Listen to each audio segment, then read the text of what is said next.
Hi guys ఈరోజు మనం same base 100 తీసుకొని ఒక 2 digit number into 3 digit number multiplication ఎట్లానో నేర్చుకుందాం. సేమ్ ఇక్కడ మనం బేస్ 100 తీసుకుంటాం. ఎగ్జాంపుల్ కింద 97 ఇంటూ 108 తీసుకుందాం. ఈ 97 అన్నది 100 కన్నా ఎంత తక్కువ, -3 తక్కువ కదండి. ఈ 108 అనేది ఎంత ఎక్కువ, 100 కన్నా +8 కదండి. సేమ్ క్రాస్ మల్టిప్లై చేయండి, మీ ఇష్టం ఏదైనా తీసుకోండి. ఇప్పుడు 108 - 3 ఎంతండి, 105 కదా.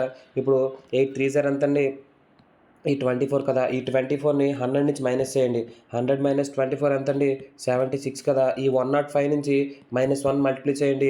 ఈ 104 అండ్ ఈ 76 97 ఇంటూ 108 ఆన్సర్ అనమాట.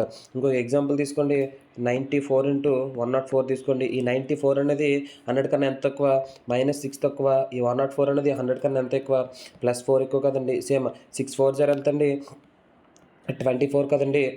నెక్స్ట్ ఈ 24ని 100 నుంచి మైనస్ చేయండి, ఎంత అవుతుంది, సేమ్ 76 కదా. ఇప్పుడు సేమ్ క్రాస్ తీసుకోండి, మీ ఇష్టం ఏదైనా. 94 + 4 వచ్చేసి 98 కదండి. ఈ 98 నుంచి 1 మైనస్ చేయండి, 97. ఈ రెండు కలిపి రాస్తే 97 76 అనేది 94 ఇంటూ 104 అనమాట. సేమ్ ఈ ట్రిక్ యూజ్ చేస్తూ 103 ఇంటూ 91 ఎంతో కామెంట్ చేయండి.